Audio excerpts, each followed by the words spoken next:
Hello, greetings and salutations. This is the Historical Boxing Society podcast, and I'm very excited about today's video as I was waiting to get a chance to work on some of these fighters that we're going to present in this video here.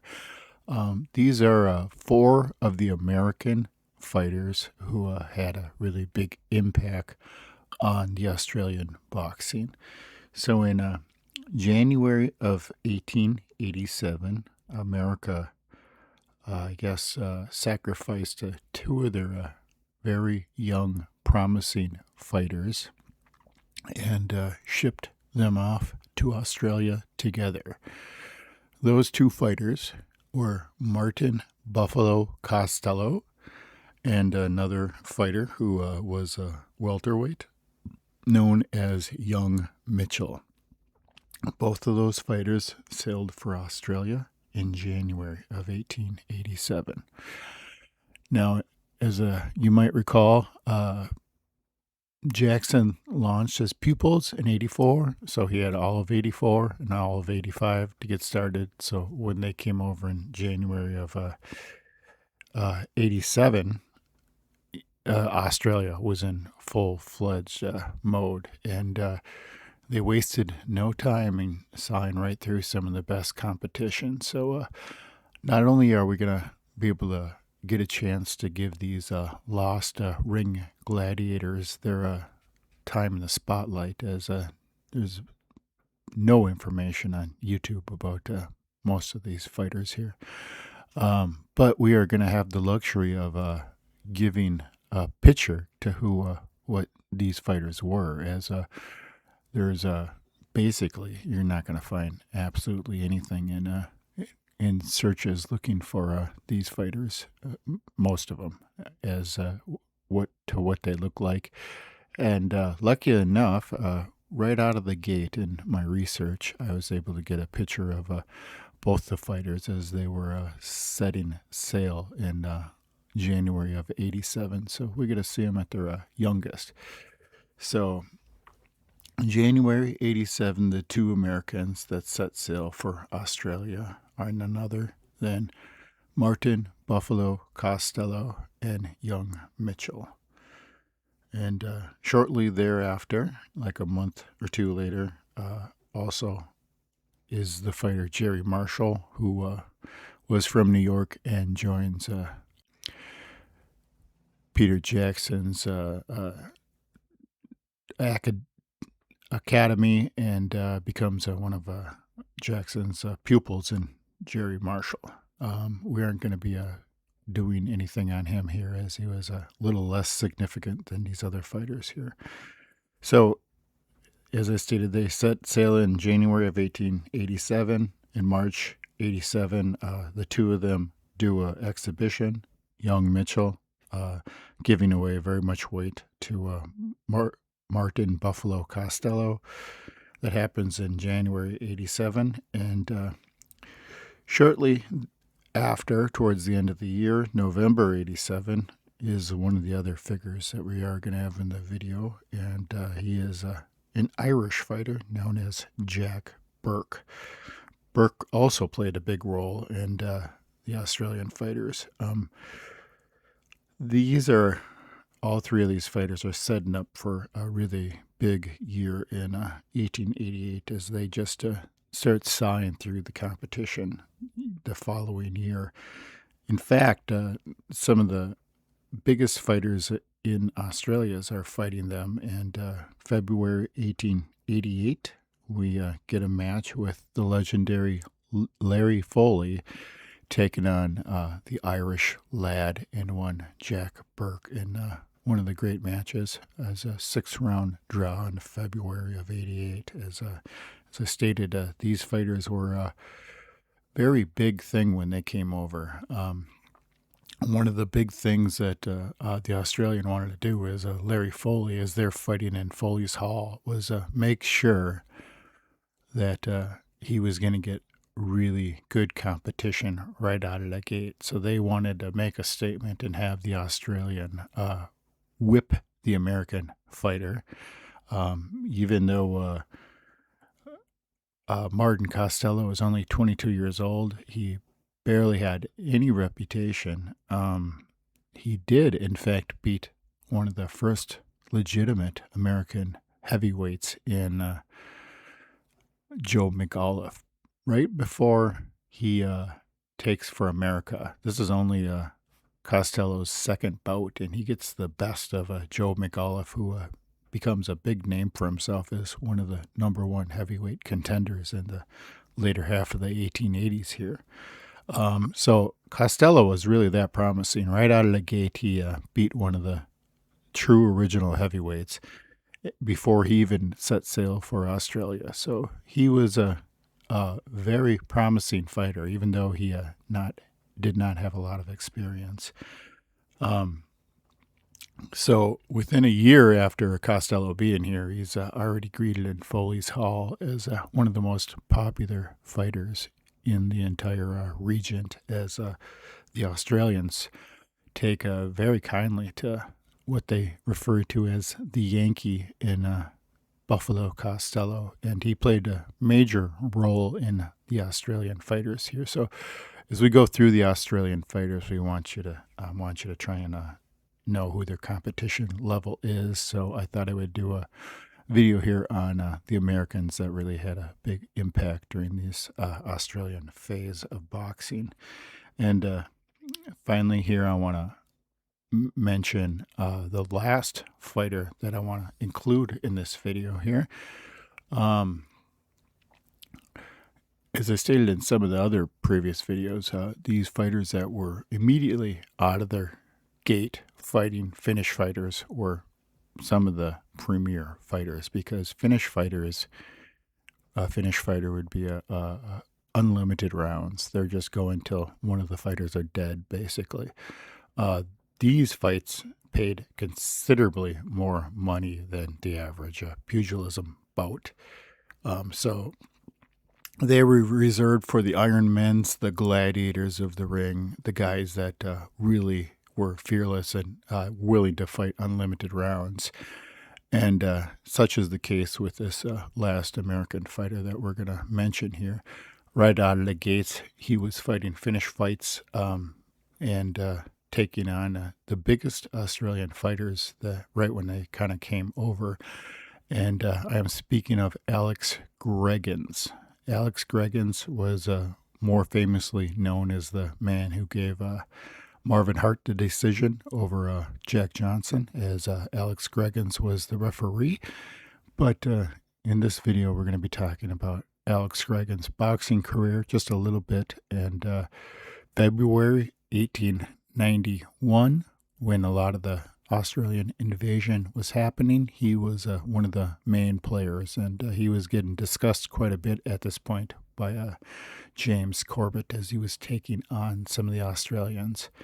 So February 81, he took on Billy McCarthy, and the following weeks he took on another American fighter, George LeBlanc, and then finally he takes on Martin Costello as he sails back from Australia. At this point, Costello had been in Australia for a good solid 3-4 years, so he's almost an Australian himself at this point. And all three of those matches, McCarthy, LeBlanc, and Costello, are all Finnish fights with Alec Greggains, as he is one of the major players in fighting these Australian fighters. And as we'll find out later on, he fights Jim Hall too. So all three of those are really high caliber fighters.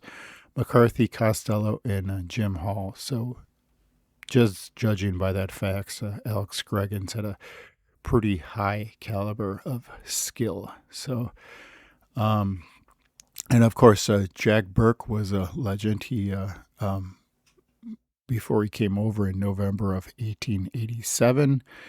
In June of 1885, he fought both legends in John L. Sullivan and Charlie Mitchell. And then he again fights Charlie Mitchell again in the year 1886. And November of 86, he does a 10-round draw with nonpareil Jack Dempsey. So That's November 86, November 87. He's moving into Australia, and immediately one of the first people that wants to get together with him is none other than the Australian legend himself, Larry Foley. We will discuss that in Jack Burke's profile. So those are the four fighters we are going to run through in this video.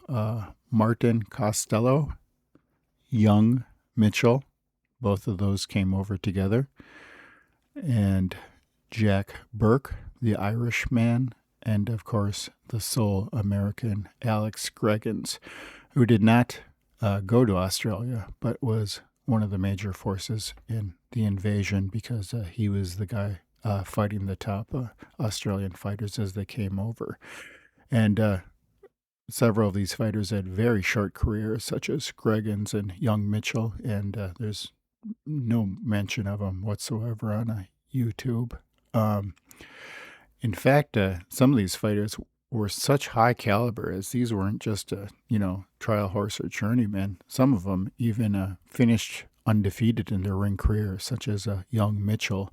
He does not have a loss on his record. As you're going to find out, America just got an absolute complete stroke of luck in sending over Mitchell and Costello. They really had no idea what either one of these fighters were much about, because both of them were about 3, 4, 5 fights into their ring career. I mean, real green. And they go over there, and it turns out America couldn't have sent any two better fighters to show the caliber of American fighters, as both of them have extreme success against the Australians, who were very, very good. I mean, the Australians were sparring multiple rounds. I mean, these are top-notch fighters, and we're going to witness the clashes between the Americans and the Australians, as Costello represents his country beautifully and becomes one of the key major figures in the Australian boxing scene. So we're going to start the profiles on these four fighters now, and we're going to start with my favorite here, Buffalo Costello. So this is the boxing profile for Martin Buffalo Costello. Born January 10th, 1866. The very same age as James Corbett, for reference.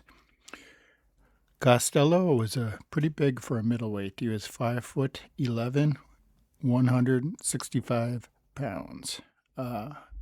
Often in these early matches, he's giving away enormous amounts of weight, proving that he is indeed one of the great pound-per-pound fighters of the era one.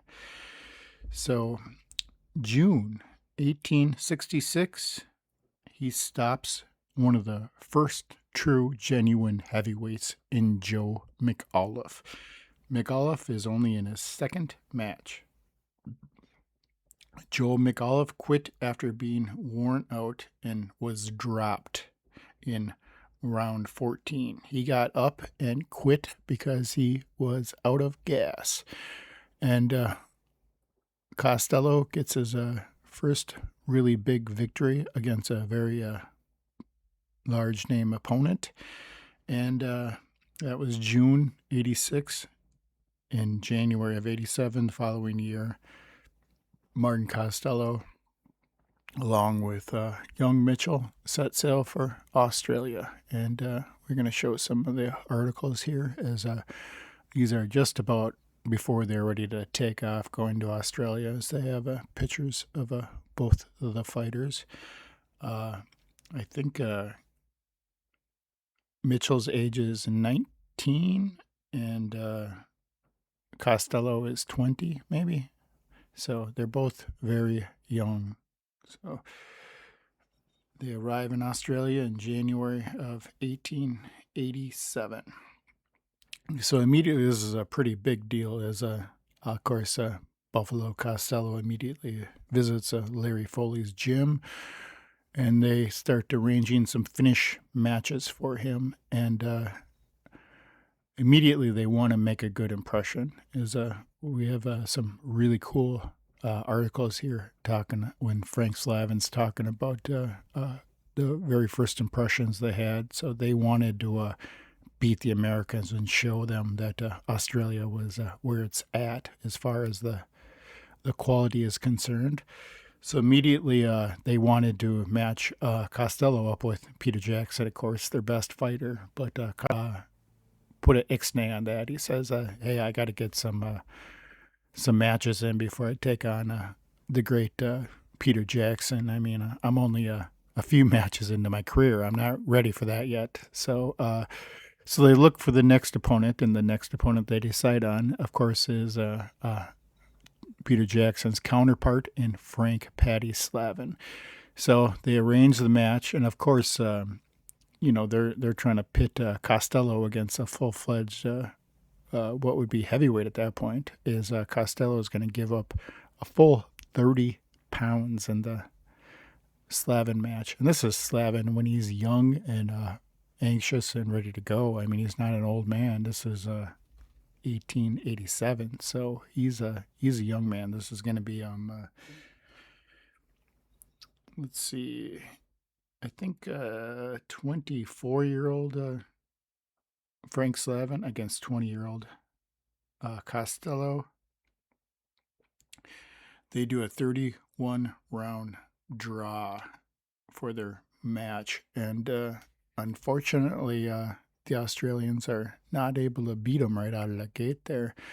This is a match where we have the luxury of Slavin, who documented things really good, where he talks about Costello was just too slippery and he just could not get the knockout punch across on him, and he ends up just chasing him around the ring and doing everything he could and to knock out Costello, but he has no luck. It ends with a 31 round draw as they declare the fight needs to end because the municipal is closing and they just don't have any more time to devote any more rounds. So the match is declared a draw. So chalk one up for the Americans.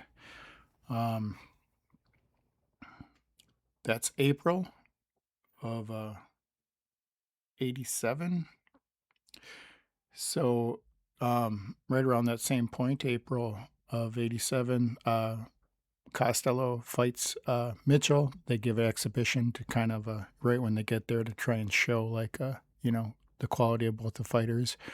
Not really a real match, as they're just kind of sparring, and they're friends, and they're just kind of debuting themselves to the public is what they're doing. So not far after the next month, they schedule Costello for another finish match, and this is May of 1887, and this is him matched against one of the premier Australian middleweights in Billy McCarthy. And this turns into a 35-round draw.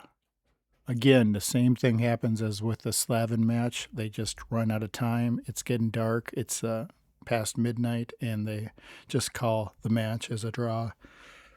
This was probably, from reading it, the fight of the decade. That's how I would describe it. This is one of the absolute great ring battles of all times.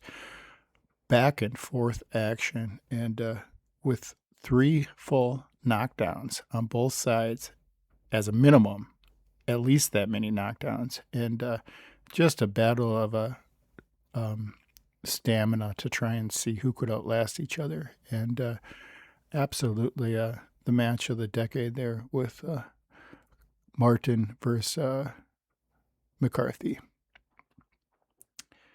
So May 87, we have Costello and Slavin again.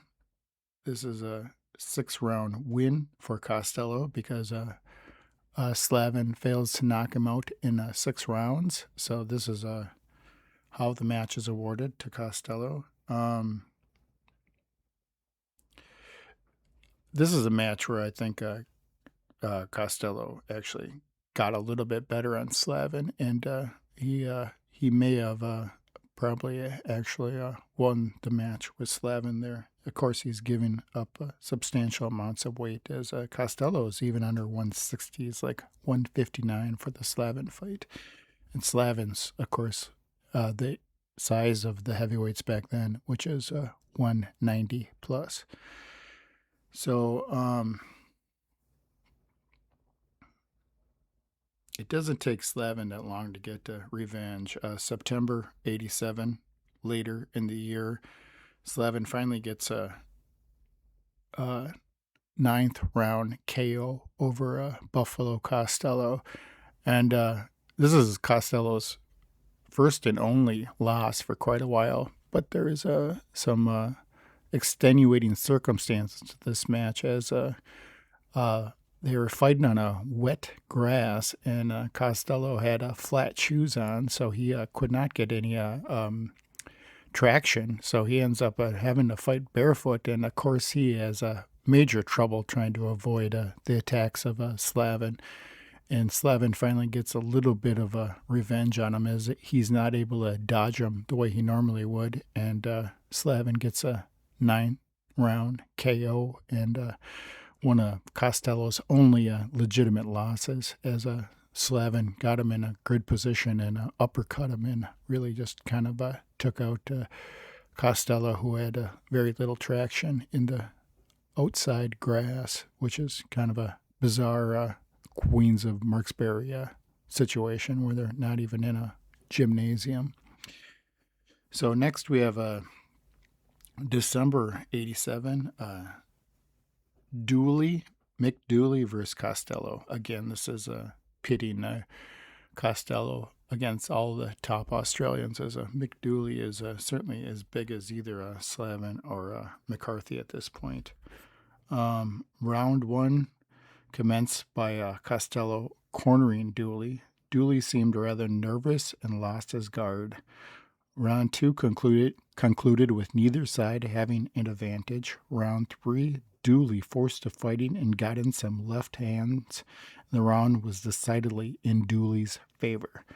Round four, even. Round six, Dooley's trying hard to knock out Costello. Round seven, Dooley forces fighting. No real advantage. Though both did have heavy punishment, no decided advantage was ruled, and the bout was declared a draw. So, right there we had Dooley, Slavin, and McCarthy all fight Costello, and neither one of them held a real large advantage over Costello at that point. So he is establishing himself as one of the premier fighters, and by the time he gets into Foley's club the following year, he is greeted with some of the strongest applause, as the fighting fans know that he's going to be one of the premier persons that they want to see fight, as he has got himself quite a reputation by the end of his first year in Australia. So at the end of 87, young Mitchell bails out, but out of Australia, but Buffalo Costello stays. So January 1888. So he's there a full year. He finally decides to take on one Peter Jackson, as he decides he's got enough experience. They do a rather short match. I think it's 4 rounds, and Jackson just absolutely steamrolls Costello, who went down twice in the second round and 3 times in the next round, and then ran the last round. So he was no match for the real heavyweight Peter Jackson. They fight again, but this is going to be way later, into the 90s, as this is January of 88, and he gets a taste of the real legitimate, in his prime, Peter Jackson. So again in January 1888, Jack Burke and Costello give a scientific 4-round match. This is the only time those two meet, as Costello calls out Burke constantly trying to get a real match with him, and Burke will not oblige and give Costello a real match. Apparently he's seen enough in the 4-round match that he wanted to avoid Buffalo Costello. January 1888, they have a tournament going on, and Costello knocks out middleweight finalist Jack Malloy with a win and KO in round 3. He draws blood on Malloy and in round 1, and Malloy's seriously groggy, but Costello would not hit him after he rose, taking pity on Malloy. And Costello made many fight fans by the upright manner in which he displayed himself in the ring match. February 1888, McCarthy, number 2. This is a 4-round draw. By round 4, Mac was fairly done up, as both his legs and his wind deserted him. So Costello got the best of that. Well, he's perspired terribly. Costello many times took pity on him, shoving him where he could have hit him with big matches, but he refused to inflict unnecessary punishment on McCarthy.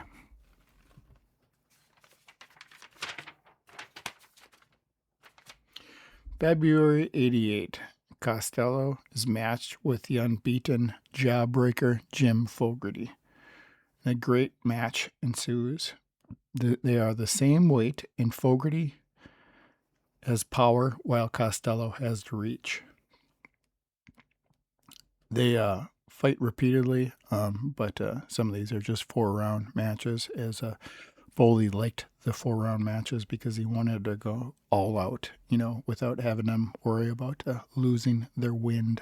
So many of these matches are happening, and Costello will get his rematch with Fogarty. March 88, Costello versus George the Animal Seal, Seale, Seale. This is a 6-round draw. George Seale, a Foley pupil, was in his corner. Larry Foley was in George Seale's corner. A very close match. Both were very slippery. So March 88, Costello versus Fogarty, an 8-round win for Costello. And Fogarty is seconded by none other than the one and only Jack Burke. There was a marked difference in styles, as Fogarty kept both hands going while Costello quietly worked his left while keeping his right ready to pounce at any given moment. These are some of the details of the match. Round 2, Fogarty to his corner, looking sick from heavy blows to his body, showing red marks throughout his body. Round 3, Fogarty on full retreat from Buffalo Costello. Round 4, Costello began to slow, as the fast pace was taking its toll on both fighters. Round 5, Fogarty goes down, but he's up in an instant and took his punishment like a glutton to the finish. Round 6, Fogarty dodged around the ring with Costello in quick pursuit. These are the details of the Foley vs. Costello match, March 88. There was a marked difference in styles from previous match, as Fogarty kept both hands going while Costello quietly worked his left while keeping his right ready to pounce at any given moment. Round 2, Fogarty to his corner, looking sick from the heavy body blows he was receiving, showing red marks throughout his torso. Round 3, Fogarty on full retreat from Buffalo Costello. Round 4, Costello began to slow as the fast pace was taking its toll on both fighters. Round 5, Fogarty goes down, but he's up in an instant and took his punishment like a glutton to the finish of the round. Round 6, Fogarty dodged around the ring with Costello in quick pursuit. Costello was so cool that it looked as if he were doing prayers as he backed Fogarty into his own corner and dropped him in front of his trainer. Fogarty took a full 10 seconds just as the round ended. Round 7, both up. Fogarty was apparently out of caution. His face and body showed red marks from punches, and he was pushed against the ropes at the round's end, as Fogarty looking very distressed. Round 8 and the last round. Fogarty came out much slower this time. Fogarty was down again by mid-round. Fogarty fell down again at the close of the round. The round closed out without any more noteworthy incidents, as Costello destroys Fogarty in that match and gets a 8-round win. Costello immediately challenges Jack Burke, the Irish lad who was in the corner for Fogarty, and waits for his reply.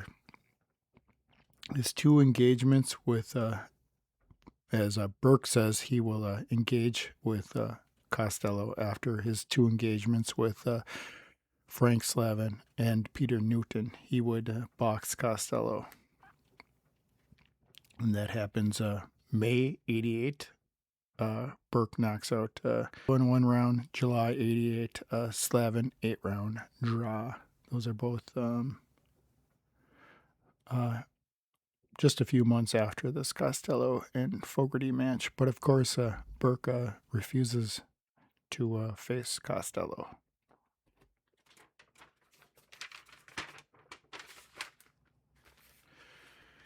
So, mid 1888, Costello leaves Sydney and went to Melbourne and works with Mick Nathan, who was also in the beginning photo of Newton and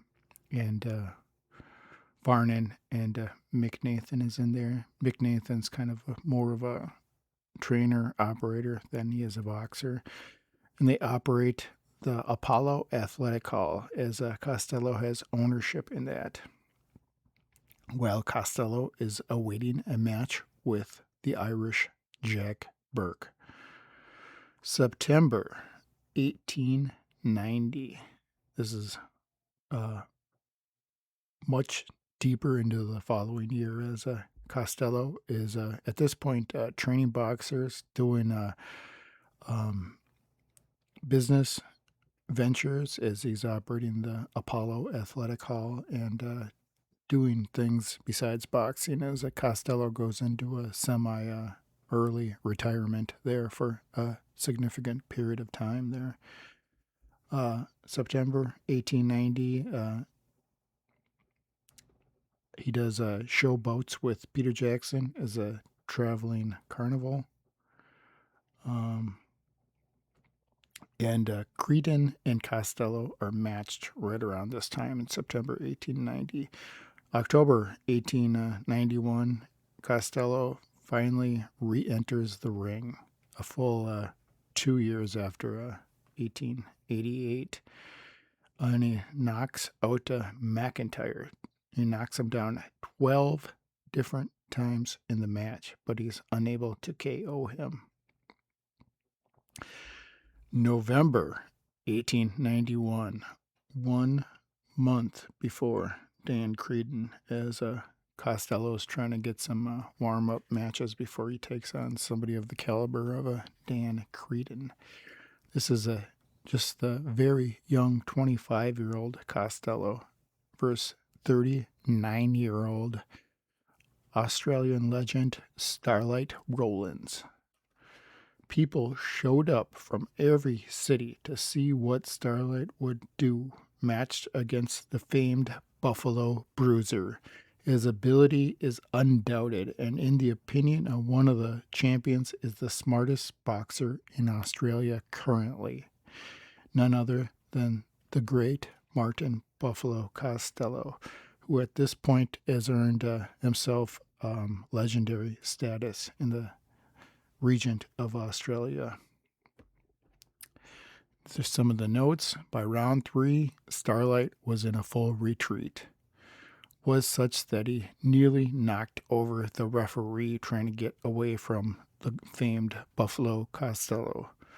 Starlight was clinching heavily when fierce mix-ups were happening. Starlight had all the worst of it. Round 5, Starlight was boxing great, dashing in and out quickly. Costello seemed tired of chasing his man. Buffalo got in a telling blow after Starlight lost his head momentarily and went down. Round 6, Starlight got in some real stingers, but he was floored for his efforts as he got himself close to Costello. He came up groggy. Starlight was groggy and fell 4 more times before the bout was stopped.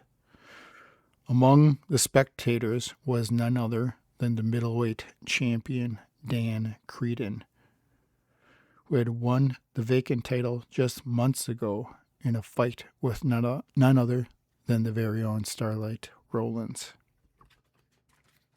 setting themselves up for the super match. Here we go.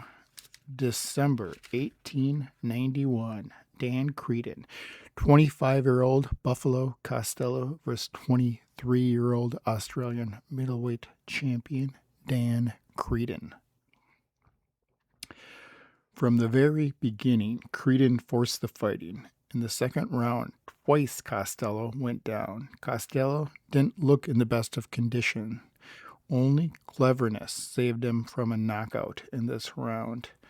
Round 7, Costello knocked his opponent about terribly, nearly closing his right eye. At the end of the 8th round, the last round, Creedon was declared victor. No doubt he was the victor, but he received the worst of the punishment looking at his face. Costello fought in a cautious manner and was floored repeatedly throughout the match. Martin Costello's downfall at the hands of Creedon is the greatest surprise ever sprung upon the Australian public. Has Costello faded, or is Dan Creedon the new phenomenon? Were the headlines. Costello aims to fight Creedon again in a finish match in just 4 weeks. And Creedon obliges him with this, as he does not run like Jack Burke does. March 1892, Dan Creedon number 2. The super fight returns. Both fighters did a side wager of 100 E's. I think that's dollars, whatever the Australian currency is there.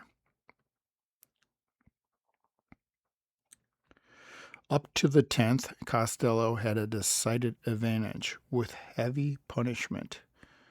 Creedon floored him several times. However, both men seemed to improve as the fight went on. Costello was down repeatedly. From the 16th round on, it was all Dan Creedon, as Costello just could not get his win. And the match is finally declared a draw after 23 rounds. This was a finish fight. They just call off the dogs, and this is a match in which Creedon certainly won, as he had the advantage from the 16th round on to the 23rd there. So this would be one of Costello's other losses to Dan Creedon twice. At this point, Costello comes back to Sydney in 1892, sorry.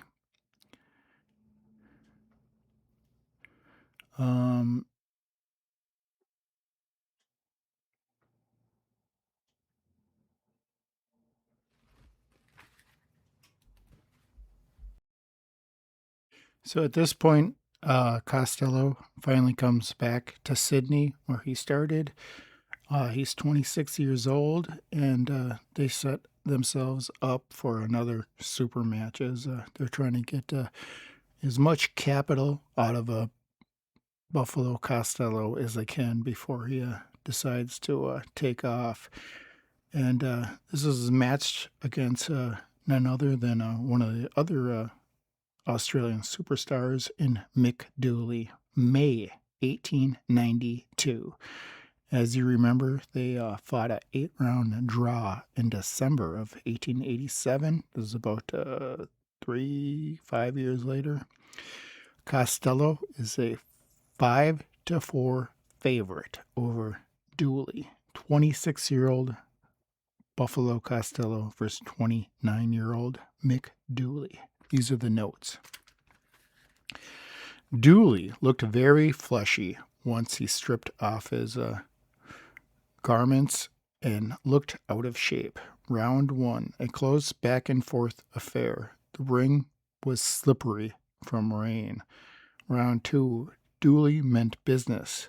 A big swing and a miss, and Costello saw his chance, sending his left on the mark, right on the point of the jaw. Dooley fell to the boards with a heavy thud. He gamely tried to rise, but could not. Dooley was not the man of 5 years ago. Dooley weighed 180 pounds, which is very heavy for the middleweight that he was. So chalk went up to Costello. The summer of 1892, he and Iron Bark Burge leave for America finally.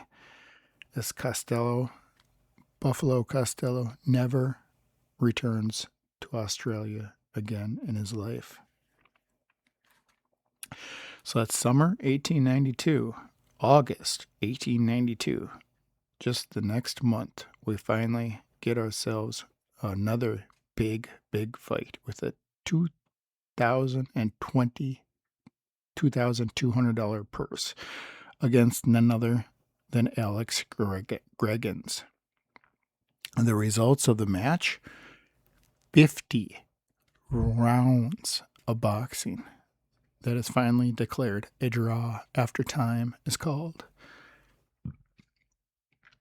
Greggains' last battle was an 18-round win over George the Marine LeBlanc.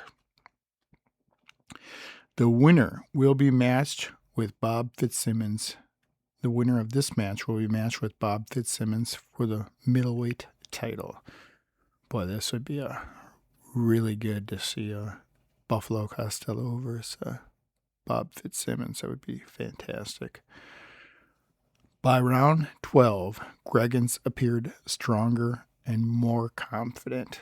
The 13th round, Costello was looking weak.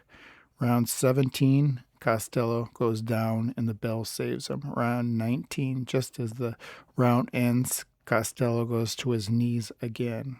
Round 21, Costello gets a second win and starts getting the better of the action. Round 27, Greggains staggers Costello. By round 30 on, it just became a match with the two of them walking around.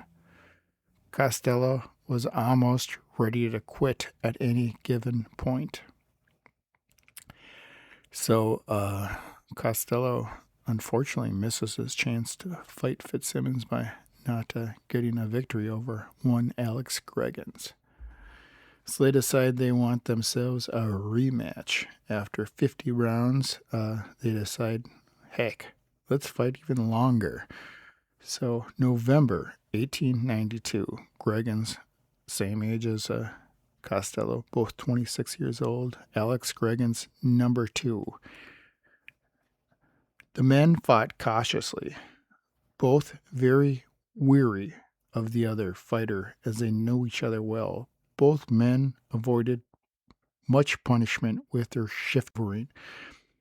Both men were afraid of the other's right hand. Lots of feinting, and many rounds went by where only a handful of blows landed. By round 21, neither showed any punishment. It became down to a battle of endurance. Round 24, having felt that they had nearly enough, they fought like wildcats, Greggains having the better of the battle. Round 37, Greggains finally scores the first clean knockdown of the bout, but had his face bleeding very badly from cuts. Round 45, it was rumored that Costello had broken his hand. As spectators began to start leaving because the fight was going on for so long, and it was finally declared a draw eventually after 80 rounds had been fought. Nearly 4 hours of fighting, and Costello going 40 rounds with what was discovered to be a broken hand. So there had to be lots of mugging and walking around as that happened in the previous matches. 80-round draw with Greggains. The next month, December 1892, Costello finally, after all this time, returns to Buffalo, New York, where he got his name. And he got himself a huge crowd, as Costello was one of the biggest stars of the time, as people lined the streets to see the great legend Martin Costello. Many of these fights, Costello was in fact in the ring. As I want to state, he was a second, as he was doing a little bit of a boxing academy himself when he was running the Apollo Hall. So Costello was second behind Peter Jackson when he went against Frank Slavin. Costello was also second behind Joe Choyinski when he fought George Godfrey. Also, Costello was second behind Peter Maher when he fought the other Australian, Joe Goddard. So, summer of the following year, June 1893, against Billy Woods, they do a finish fight, and it's a 57-round draw. And Costello breaks his hand for the third time. Somewhere around August of 83, Costello is campaigning to get his long fight against Bob Fitzsimmons, as he missed his opportunity 2 years earlier by not beating Greggains. He's campaigning to fight Fitz, but the fight never materializes. October 1883, he fights Dick Moore, another renowned veteran, 20-round loss, 3 times down in round 8, saved because Moore's trainer enters the ring, which saves Costello as they clear out the ring and force him to keep going. But Costello was down 3 times, and he manages to get himself saved. By age 28, Martin Buffalo Costello was done, as he suffers an arm injury in July. And finally, December 95, he goes to jail and for some various things that were happening, assaults that against some of these trainers, I guess, is what happened. But December 95, he goes to jail and eventually succumbs to consumption, as many of these other fighters are, and dies of tuberculosis, same as nonpareil Jack Dempsey, in the year 1914, far past the point that he retires. But he got himself a good, solid 10, 15 years after his ring career. So that is the story of the great Martin Buffalo Costello. He was very much reminded me a little bit of a Rocky Balboa in the fact that he fought very much bigger men throughout his career and was known as the Iron Man, who just refused to quit. And much like Rocky, was just taking enormous amounts of punishment in order to get himself through to the finish line, as he did with Alec Greggains. I'm going to end here with the specs that I have for Martin Costello. Brute force, I would give him a 5. Skill, I give him an 8, one better than Billy McCarthy. Durability, a 10. He was about perfect in that sense. Costello would absolutely probably rank in the top 10 of the pound-per-pound fighters, as he's facing many fighters much bigger than him throughout his career. And at the very end of my countdown, I will do pound-per-pound of this Era 1, and Costello will definitely be in the top 10. Next, we're going to do a profile on Costello's running mate, Young Mitchell, which will be quite a bit shorter than Costello because these other fighters did not have the career that Buffalo Costello had. And we're going to do some pictures for Young Mitchell as we talk about him next.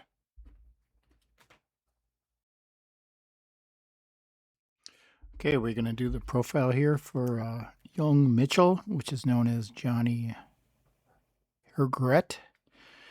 Young Mitchell, born January 1st, 1868.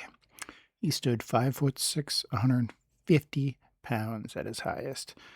Young Mitchell won the lightweight title at the age of 17 in the summer of 1885. So when he sailed for Australia, along with Buffalo Costello, in January of 1887, he indeed was the American lightweight champion. And he was 19 years old when he entered Australia. He immediately was matched with Torpedo Murphy, one of the Australian veterans, and gets a 5-round win via TKO immediately right out of the gate. March 1887, TKO win over Torpedo Murphy, a seasoned fighter. The same year, same month, he does March 87, an exhibition with Martin Buffalo Costello. And April 1887, the following month, he is finally matched with Mace Prodigy and Jack Hall, and they do a finish fight. 47-round draw, with Young Mitchell decidedly having the advantage and was the better man. The same month, April 1887, he fights one of the finalists in the middleweight contest that they have the following year, Jack Malloy. And he does a 37-round draw with Jack Malloy. September 87, he's on the bill with Costello versus Frank Slavin, and Young Mitchell's on the undercard. And Young Mitchell faces none other than one of the up-and-coming Australian fighters known as Peter Bolin, who I will be doing a profile on later on. They have a 47-round draw. Bolin's condition was credited with his trainer, Peter Newton, as he was in peak condition for the fight. Round 3, a right hand drops Mitchell, who gets up quickly. Round 6, Mitchell gets heavy damage from a bleeding left ear. It was only Mitchell's superior knowledge that was saving him at this point, as Mitchell's blows were very weak on Boland. Round 11, Mitchell's ear starts bleeding even worse. Blood spurts out as Mitchell took a 10 count, but got up gamely. But his mouth was twitching and blood was all over the side of his face. In rushing around the ring, he slipped and Bolin administered a severe uppercut as Mitchell went down again. But he manages to fight on. The press described Bolin as a perfect demon. And Bolin, they had never seen such a fighter. We had never seen such a fighter, came from comments of the spectators. On round 13, Mitchell goes down again. He amazingly rises at the round's end once again. The end of the 20th saw the end of the work as Mitchell clearly had lost. So I believe he faced Bolin a few times there, but yeah, so round 20 was the end of the work as they just kind of meandered around for the rest of the fight, which was a 47-round draw is what happened.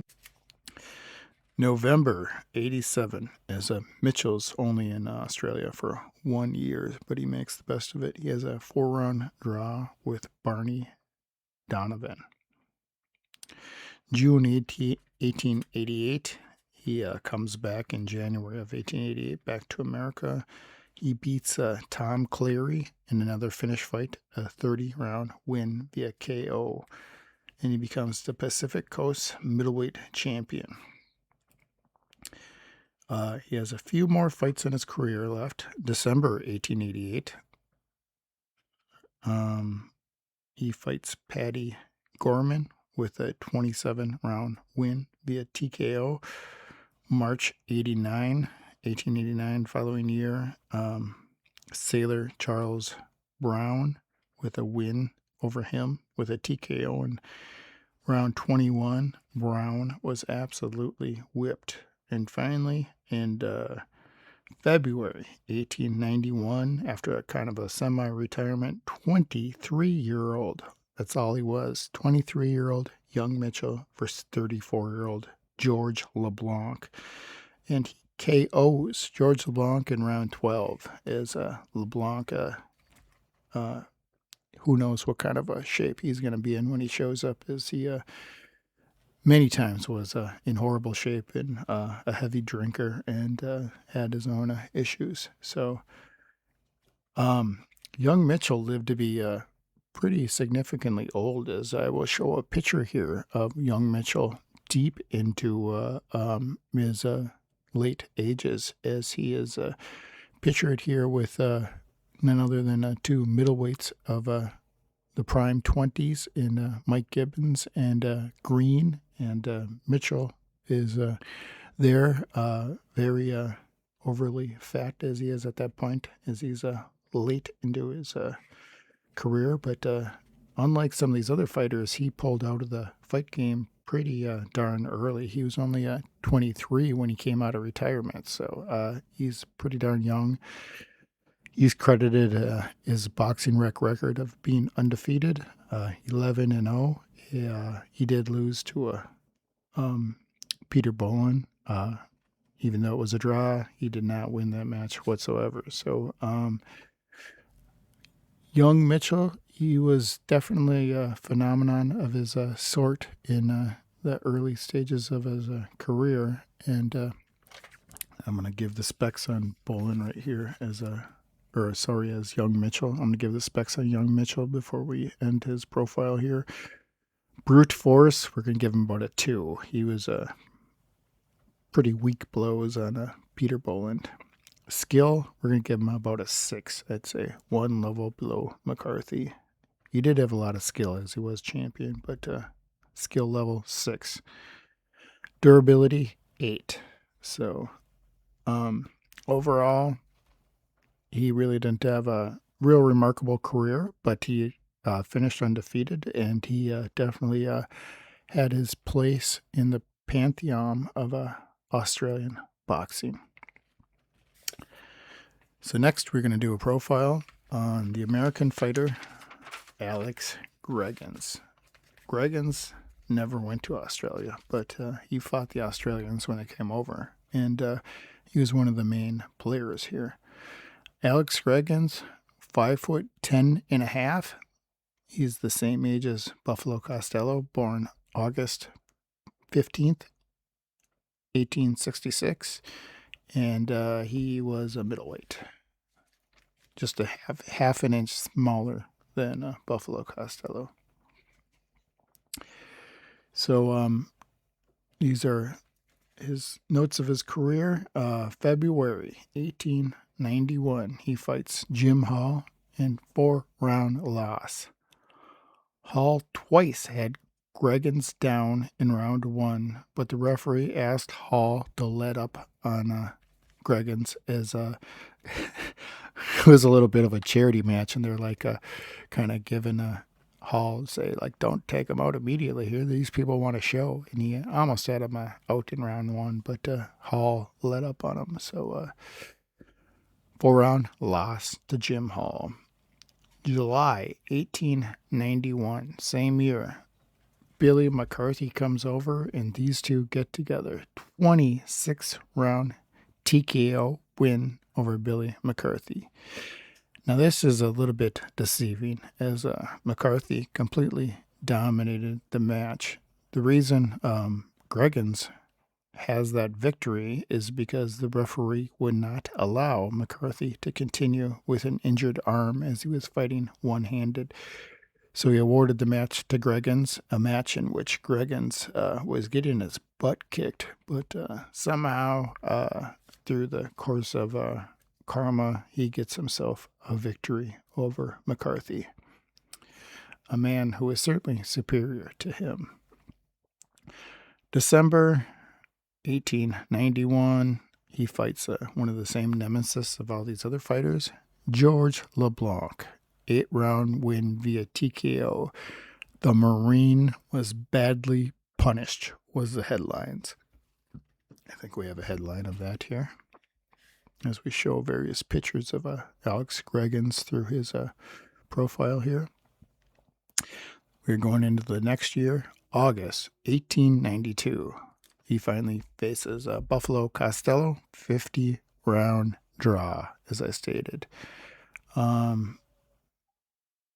Both of these matches, he seems to get the best of Costello, who is even though he's his same age, he's Costello had a pretty lengthy retirement, and he's a little bit more faded than the very beginning of the career of Greggains here. November 1892, Costello again. That's just a matter of a few months later. 80-round draw. And again, Greggains gets the best of Costello here, even though in the rematch, Costello won quite a few significant rounds there in the middle of it. The following month, December 1892, he fights Jim Hall in an exhibition.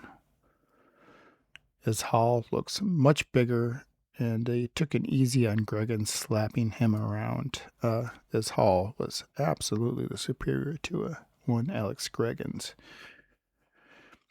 August 1893, the following year, 26-year-old Alec Greggains versus 25-year-old Dan Creedon.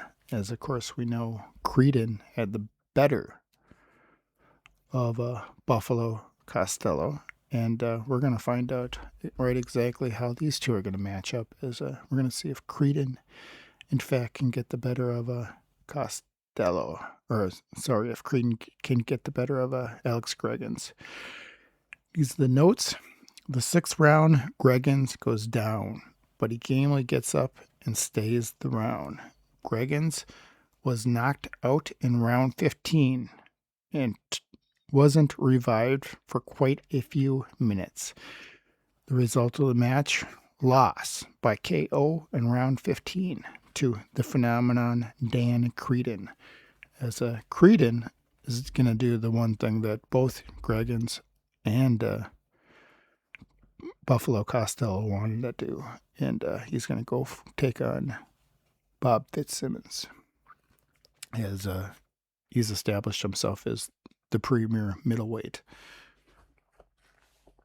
So next we have very Greggains goes into a little bit of a retirement, very much like Buffalo Costello takes a year or two off and kind of fights sporadically. Now, Greggains, as I stated, he's doing all kinds of extra work. He's doing training and he's doing a refereeing. As Greggains, shockingly, was the referee in the Tom Sharkey versus Jim Jeffries bout that they do in 1898. And Greggains is actually still active at that point, which is kind of strange. But nonetheless, he is doing various things to commit to his time.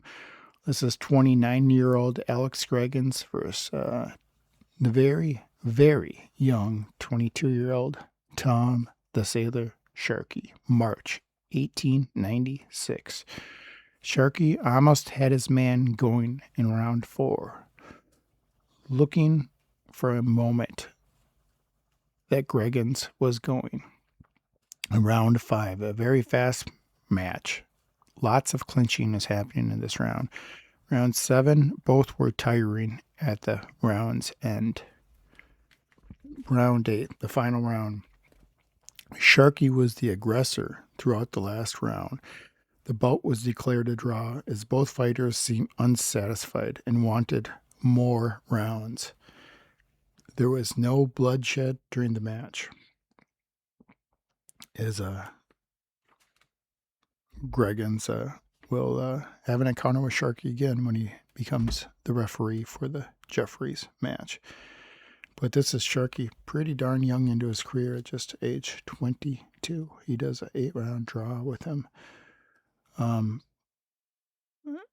Next, he at 20, he fights Jack Stelzer, and this is described as Bob Fitzsimmons' trainer, and Greggains wins that match. And that happens in April of 1887, about a calendar year after Sharkey. The 13th round, Greggains goes down. The 15th round, Seltzer's ear swells to the size of a baseball, as it looking like a piece of cauliflower, while Greggains' left eye was closed. Stelzer goes down in the 16th and the 20th round. Greggains broke open Jack Seltzer's ear, and blood just begins to pour manically. It pours down all over him as his ear was swelled the size of a baseball, and he was looking for a finishing blow as time ended. And he gets himself the win over Jack Seltzer. Those are some of the most gruesome injuries in the ring. These ones where they get their ear swelled up to the size of a baseball's. It's just horrible when they break open. Oof, horrible. I don't even know how they can ever recover their hearing after such a traumatic abuse. June 1877, he faces Steve O'Donnell, another Australian. As I stated, Greggains is facing several of these Australians here. And O'Donnell opens a big cut over Greggains' eye and an inch or two gash over the bridge of his nose. As blood pours in the 7th round, he opens a wound across his nose again, as Greggains has trouble seeing. He took an 8 count before the round ended. Greggains was down as if he had been shot. He's never moving in the last round as Steve O'Donnell knocks him out. He's one of the first person there to finally knock out one Alec Greggains. And we have the last match here, November 1889, the following year, Jack Root. 6-round loss. After the first round, Greggains' eye nearly closed. Greggains was a bloody mess before being knocked out by Jack Root. It was a completely one-sided battle as Greggains needs to go into retirement, as he's no longer the pugilist that he once was, which is exactly what he does as he begins to start doing refereeing full-time. So the Root bout was November 1889, and I think 04 is the Hart and Johnson bout, which he referees. So it's going to be a solid 4 or 5 years down the line there. So that's the profile for Alex Greggains. We'll do the quick specs on him here. Alex Greggains. Brute force, I give him a 4. Skill, I give him a 6. About the same as Young Mitchell. Durability, he was pretty darn durable. We'll give him a 9, as he did, of course, a 50-round and an 80-round draw. And he did have some stoppage, though, as Steve O'Donnell knocked him out. And, of course, he had some knockdowns in other matches. So now finally we're going to do the last profile here, which will be on the Irish lad Jack Burke. Jack Burke was born September 10th, 1862. He stood 5'6.5". He's the exact same height as Billy McCarthy, 160 pounds, exact same weight as Billy McCarthy. I'm going to do a quick rundown here.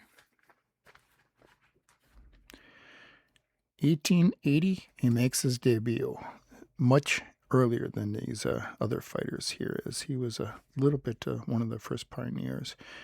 18 years old, he is at the age of his debut. He fights Charlie Mitchell with bare knuckles in June 1881. 20-year-old fought like a 1 hour, 7-minute draw with Charlie Mitchell bare knuckled. Burke would have won, but had they had a strict referee, as both men were served 6 weeks in jail after the match. Incredible. That's when they're still arresting people. That's a little bit early into the 80s, June 1881. That match doesn't show up on Boxing Rec because it's bare knuckles. October 1884, 4-round draw with Charlie Mitchell. This one he does not get the best of, as Burke is down 2 times in the match. Then he has a match with Jake Kilrain, a 5-round draw. The police forced team fighting throughout the match as Kilrain could not unload. Apparently, this is what Kilrain's saying. He could not unload on Burke because of the police presence. December 1884, Burke's superior science and dexterity in avoiding punishment, and he's being particularly prominent. In the 5th round, Jake Kilrain fought Burke all over the ring. Kilrain dazed Burke in the last round, but was too tired to follow up his advantage. So, yeah, it's a 6-round draw, I think, and Kilrain seemed to get the best of the match. That's December 1884. June 1885, he finally gets himself a match with John L. Sullivan, who is dramatically out of condition and just in the mid-1885s. And John L. reports into the match at 238 pounds. This results in a 6-round draw. I have a few notes from this match. The 5th round, Sullivan finally floors Burke after chasing him all throughout the match, and decides that Burke was decidedly clever. The 6th round, Sullivan again tried for a knockout, but was unable to put the finishing blows on. Sullivan claims Burke was a very scientific boxer, and the most clever of them all was Sullivan's statement over that match. This is crazy because Burke won $6,250 for that title match, which is an enormous sum in the year 1885. That's like the big finishing matches are paying $2,000, and he got $6,000. So at this point, Burke is pretty darn wealthy. December 1885, the same year, Burke knocks out Mike Cleary out cold. May 1886, he fights Charlie Mitchell again. Charlie Mitchell, 10-round draw. Mitchell had the better of the ring, or the better of the last rounds, is how it's described. Then finally, November 1886, 25-year-old Jack Burke versus 23-year-old non-pro Jack Dempsey. Two Irish lads. This results in a 10-round draw. And reading the newspaper reports, this match was very close. It really was a legitimate draw. Dempsey wanted to fight more rounds, but Burke says he only signed up for 10 rounds and starts taking his gloves off before they're able to decide on more rounds. So Burke opts out of fighting additional rounds. That was November 1886. As we know, November 1887, Jack Burke is going to invade into Australia. And we're going to discuss the Australian part of Jack Burke's career right here. Okay, so Jack Burke was only in the country for a matter of a few months when he gets his first bout arranged. And of course, it's none other than with the Australian legendary champion himself, Mr. Larry Foley. They do a 6-round draw. It was kind of a tradition through Australia that most of these fighters coming in are doing some type of a private sparring, or at the very least like a exhibition, like a charity thing. You know, it's fully sparring with all the fighters that are coming through the territory. He spars here with Jack Burke. He fights Tommy Burns when he comes through Australia, even later than this, and he also fights Jack Johnson. Although some of these matches aren't appearing in the newspaper, Foley was indeed engaging with all of the fighters as they were coming through. So here we have 26-year-old Jack Burke versus the very faded 39-year-old Larry Foley, January 1888. This is 1 year after a Dempsey match. Foley 6-round draw. In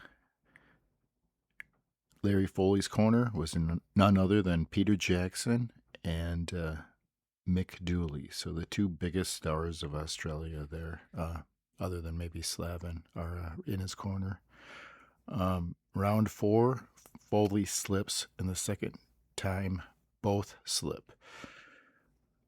The round closes very much in favor of Jack Burke. Burke was in much better condition of the two men, as it was a rather tame fight. And the fight closed with heavy hisses and groaning, as patrons were upset about the shape that Larry Foley was in out of a retirement.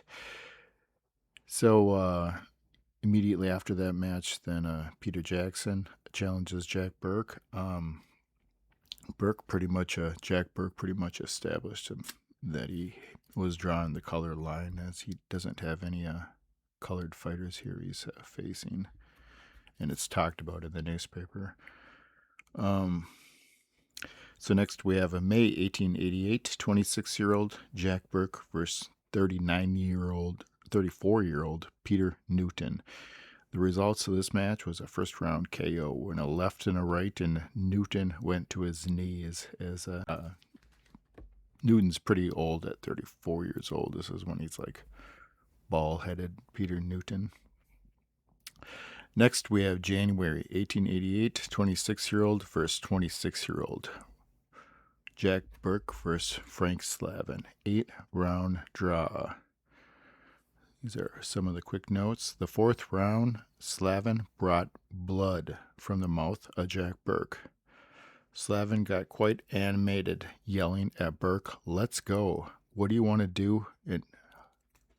All you want to do is hang on to me," he described, in which Burke denied. 5th round, a hard-fought, fast round. The fight ended uneventful. Slavin had the better of the 8 rounds. So that's their first encounter. Burke's giving away considerable weight to Slavin. Slavin's at least a cruiserweight, he's around the 190 mark. So the following year, February 1889, we have a rematch. This proves to be one of the final nails in the coffin of Jack Burke as he officially goes into hardcore retirement following this rematch with Frank Slavin. The results: a loss, KO'd in round 3. Before the match started, Slavin says, "I'll see if the Irish lad can fight or not. My opinion is that he cannot, and I am game to back that opinion. Either I will stop him in 6 rounds, or I will forfeit the entire gate receipts." Slavin says before the match. Okay, here's some notes from it. Fierce battling from the start. Burke was fighting desperately and meeting Slavin's rushes very gamely. Wherever Burke went, Slavin was on top of him. Burke was fighting for all that he was worth. There was lots of clinching by Burke. Slavin sent in a clean one home and fair, and down went Jack Burke. Burke got up and fought hard as a game opponent. Burke surprised many by not using dodging tactics, but standing up and fighting as he did. Round 3, Slavin used a 2-fisted attack following Burke around the ring. Burke was fighting gamely. A heavy right and a left hand dropped Burke. The excitement was described as indescribable. Burke rose, but was very groggy. Burke had all the power gone from his blows. Finally, a terrible blow, and Burke dropped in a hastily manner. Burke was down for 15 seconds, and police stopped the bout. The notes are there that Burke went down 3 times in losing to Frank Slavin and KO. So in March 1889, there's a sparring benefit. This is like right after that match in February with Peter Boland. At that point, Burke and Costello is floated quite around in the newspapers, and Burke and Boland. But Burke ends up doing nothing. He kind of gets a job as a bookmaker around this time, and decides to start earning some living doing other things. In 1890, the following year, Burke and Dempsey's mentioned quite a bit, and also Jem Smith challenges Jack Burke, but he's not accepting any of these things. Finally, in 1891, the following year, these are quite a bit after his Slavin match, he trains down to weight to fight Ted Pritchard. The notes were Burke was as confident as if he had already won in round 2. Pritchard landed a good blow. Burke did not give himself time to recover by going after Pritchard immediately, who dropped him again. Burke rises again, and both fall together, rolling on the ropes. Both got up dazed, and Pritchard gave him a push before he could recover, and Burke rolled over and was not attempting to rise as he was counted out. So, sounds like Burke was just exhausted when he lost to that match. It's what's going to happen when you're not in the ring very frequently. And then finally, we have the last two matches of significance as Jack Burke takes on one last Australian opponent, as he has 2 matches with the Australian great Owen Sullivan. The first run results in a 6-round loss. Burke is down a couple times in the 5th and gets knocked out in the 6th round. Very quickly, short thereafter, they make a rematch. It's a matter of a week or two. The rematch, Burke had Sullivan powerless to stop his blows. Sullivan was dazed, and towards round end, a right on the jaw sent Sullivan down, and he failed to respond and was counted out. Enormous amounts of money were put on this fight, and the fact that the promoter there bet against